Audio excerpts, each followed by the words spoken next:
Hi, welcome to our academy. நம்ம last பார்ட்டில் வந்து எமர்ஜென்சி ப்ரொவிஷன்ஸில், அதாவது அவசர கால சட்டத்தை வந்து பார்த்துருப்போம். அதை பார்க்கலாம், கீழே டிஸ்கிரிப்ஷனில் தரோம், அதை வந்து பார்த்துட்டு வந்துருங்க. ஸோ நம்ம ஆல்ரெடி பார்த்த மாதிரி நேஷனல் எமர்ஜென்சி, ஸ்டேட் எமர்ஜென்சி, அப்புறம் ஃபினான்ஷியல் எமர்ஜென்சி, அதாவது மாநில அவசர நிலை, மத்திய அவசர நிலை, அப்புறம் பொருளாதார அவசர நிலை அப்படின்னு சொல்லிட்டு மூணாக பார்த்தோம்ல. அது மீதி என்னென்ன மிஸ் ஆகிட்டு இருக்குன்னு சொல்லிட்டு அதெல்லாம் பார்த்துடலாம். இப்போ ஃபர்ஸ்ட் நேஷனல் எமர்ஜென்சி. இந்தியாவில் பொறுத்த வரைக்கும் நேஷனல் எமர்ஜென்சி, அதாவது தேசிய அவசர நிலை வந்து 3 முறை இம்ப்ளிமெண்ட் பண்ணியிருக்காங்க. எப்போ அப்படின்னு பார்த்தோம்னா 1962 ஒரு முறை, அப்புறம் 1971 ஒரு முறை, அப்புறம் 1975 ஒரு முறை இம்ப்ளிமெண்ட் பண்ணியிருக்காங்க. 3 முறை இம்ப்ளிமெண்ட் பண்ணியிருக்காங்க.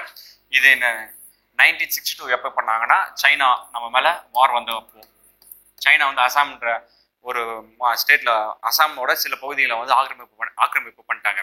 அதுலேருந்து மீட்டு வர்றதுக்காக 1962 வந்து சைனா மேலே போர் தொடுத்தோம். அவங்க தான் ஃபர்ஸ்ட் வந்தாங்க. நம்ம அதுக்கு பதில் அடி கொடுக்கறதுக்காக ஸ்டார்ட் பண்ணது 1962. இது எது வரைக்கும் போச்சு இந்த போர் அப்படின்னு பார்த்தோம்னா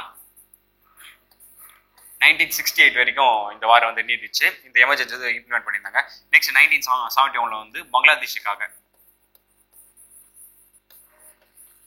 லிபரேஷன் ஆஃப் பங்களாதேஷ் அப்படின்னு சொல்லுவாங்க. பங்களாதேஷுக்கு நம்ம சுதந்திரம் வழங்குறதுக்காக நம்ம ஹெல்ப் பண்ணோம். அதனால வந்து பாகிஸ்தான் வந்து நம்ம மேலே வார் வந்தாங்க. இந்த எமர்ஜென்சி வந்து எது வரைக்கும் இருந்துச்சு அப்படின்னு பார்த்தோம்னா 1977 இந்த பீரியட் வரைக்கும் இருந்துச்சு.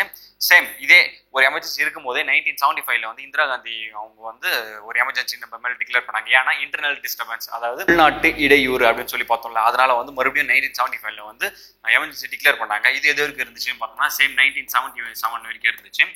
இந்த உள்நாட்டு இடையூறு அப்படின்ற வேர்டை வந்து எதுவுமே பர்ஃபெக்ட் டெஃபினிஷன் இல்லை. அதனால என்ன பண்ணாங்க, 44th அமெண்ட்மெண்ட்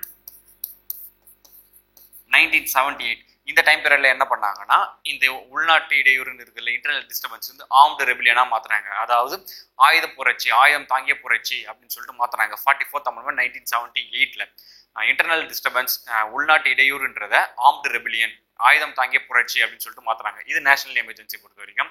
நெக்ஸ்ட் நம்ம அடுத்து பார்க்க போறது வந்து ஸ்டேட் எமர்ஜென்சி, அதாவது மாநில அவசர நிலை. ஓகேவா, முதல்ல இந்த ஸ்டேட் எமர்ஜென்சி எந்த ஸ்டேட்ல எடுத்துன்னு வந்தாங்க அப்படின்னு பார்த்தோம்னா பஞ்சாப்ல ஃபர்ஸ்ட் எங்க எடுத்துன்னு வந்தாங்க அப்படின்னு பார்த்தோம்னா பஞ்சாப். எப்போ எடுத்துன்னு வந்தாங்க, 1951 டைம் பீரியட்ல எடுத்துன்னு வந்தாங்க. அதிகமா எந்த ஸ்டேட்ல இம்ப்ளிமெண்ட் பண்ணிருக்காங்க அப்படின்னு பார்த்தோம்னா கேரளா.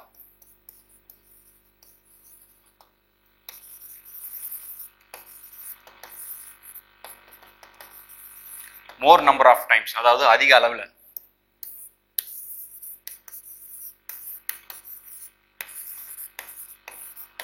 அதிக அளவு ஒரு மாநிலத்துல ஸ்டேட் எமர்ஜென்சி இம்ப்ளிமெண்ட் பண்ணது எங்க அப்படின்னு பார்த்தோம்னா கேரளால பண்ணியிருக்காங்க. சரி, தமிழ்நாட்டில் எத்தனை முறை பண்ணியிருக்காங்க அப்படின்னு பார்த்தோம்னா 4 முறை பண்ணியிருக்காங்க.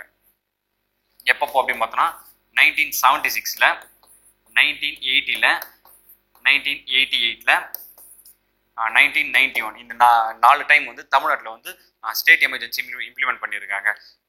நெக்ஸ்ட் லாஸ்ட் நம்ம பார்க்க போறது வந்து ஃபினான்ஷியல் எமர்ஜென்சி, பொருளாதார நெருக்கடி நிலை. ஓகேவா, இந்தியாவை பொறுத்த வரைக்கும் இது வரைக்கும் ஒரு முறை கூட ஃபினான்ஷியல் எமர்ஜென்சி வந்ததே இல்லை. ஓகேவா, இப்போ கரண்ட் அஃபேர்ஸ் பொறுத்த வரைக்கும் எந்த கண்ட்ரியில் வந்து ஃபினான்ஷியல் எமர்ஜென்சி இம்ப்ளிமெண்ட் பண்ணியிருக்காங்க அப்படின்னு பார்த்தோம்னா ஸ்ரீலங்காவில் வந்து ஃபினான்ஷியல் எமர்ஜென்சி வந்து இம்ப்ளிமெண்ட் பண்ணியிருக்காங்க. தேங்க்யூ.